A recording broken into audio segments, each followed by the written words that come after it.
The two that survived the brutal first few months of the Pacific War were effectively the oldest Netherlands subs to see frontline service, and their careers pretty much set the tone for the Netherlands subs. As has already been said, like all ships of the Netherlands Navy, their operational careers were hampered by the availability of spares and crew. Just try to keep that in mind going forward. K-14 was started May 31st, 1930, and was completed July 6, 1933. K-15 was started May 31st, 1930, and was completed December 30th, 1933. K-16 was also started May 31st, 1930, and was completed January 30th, 1933. K-17 was started June 1st, 1931, and was completed December 19th, 1933. K-18 was started June 10th, 1931, and was completed March 23rd, 1934. Main armament was 4 bow and 2 stern of 533mm torpedo tubes, each with a reload. Additionally, a twin turnable 533mm torpedo mount was carried externally forward of the sail. One 88mm deck gun was carried forward of the sail. Propulsion on the surface was provided by 2 diesels that provided 3,200 horsepower to recharge the batteries and run the 2 propellers up to 17 knots. While submerged, she ran on batteries that powered the motors, which provided 1,910 horsepower for a top speed of 9 knots. Test depth was 80 meters. While under refit in the U.S., K-14 and 15 had their external torpedo mounts removed and were fitted with the WDA and JP sonars. K-14 was in the East Indies when Germany invaded the Netherlands and stayed there. On December 7, 1941, she was patrolling the East Indies and for most of the rest of the year patrolled the South China Sea. In January 1942, she patrolled the Makassar Strait, the Java Sea, and off Borneo. At the start of February, she was hit by an aircraft bomb and had to return to Surabaya for repairs. In late February, she patrolled the Java Sea. With the fall of Java, at the start of March, she headed for Sri Lanka, arriving there in mid-March. At the end of April, she left Sri Lanka and went to Bombay for an overhaul. In late July, she left Bombay for the U.S. East Coast via South Africa, finally arriving in mid-December.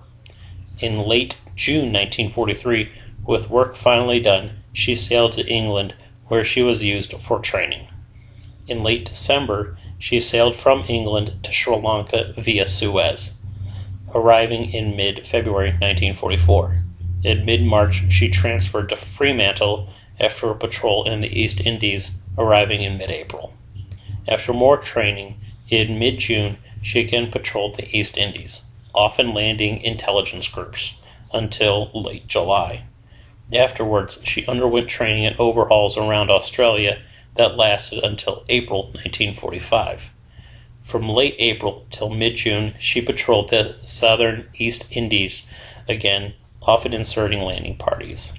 After returning to Australia in mid-June, she spent the rest of the war in overhaul and training.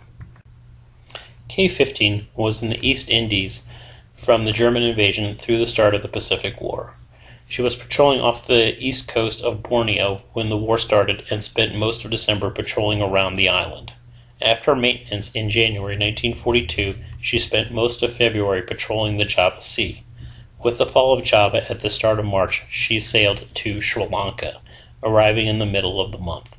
At the start of April, she patrolled southwest of India to avoid being caught in port by the Japanese. In May, she ran a landing party to the west coast of Sumatra, followed by training and maintenance.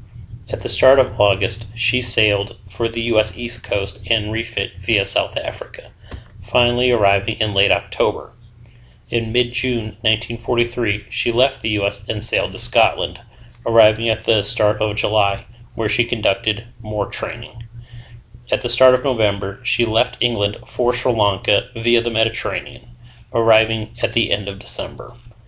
At the start of February 1944, she sailed to Fremantle by way of a patrol in the East Indies, making port at the end of the month. In the later half of April, she ran an infiltration team to New Guinea, followed by more training and repairs. In January 1945, she carried an infiltration team to the Celebes Islands and back. In the first half of February, she took another landing group to the East Indies. At the end of February and first half of March, she took a recon team to the south coast of Java. In late May through late June, she took a landing party to the northern coast of Java. In the first half of July, she ran supplies to insurgents throughout the East Indies. Returning to port near the end of the month, she spent the rest of the war in overhaul. K-16 was patrolling the Makassar Strait when the Pacific War started. On December 24th, she was sailing near Kuching when she was attacked and sunk by the Japanese destroyer Sagiri. K-17 was patrolling the Gulf of Thailand when the Pacific War started. On or about December 21st, she was sunk by a Japanese mine off the coast of Tioman Island. K-18 was in the middle of an overhaul at Surabaya when the Pacific War started.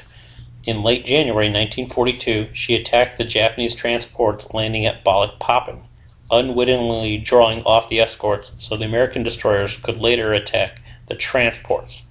In the process, though, she was depth-charged and damaged by CH-12, forcing her back to Surabaya for repairs. Still there, awaiting repairs, at the start of March, she was demolished to prevent capture. Later, the Japanese raised her and used her as a hulk, but on June 16, 1945, she was sunk by the British sub Taciturn.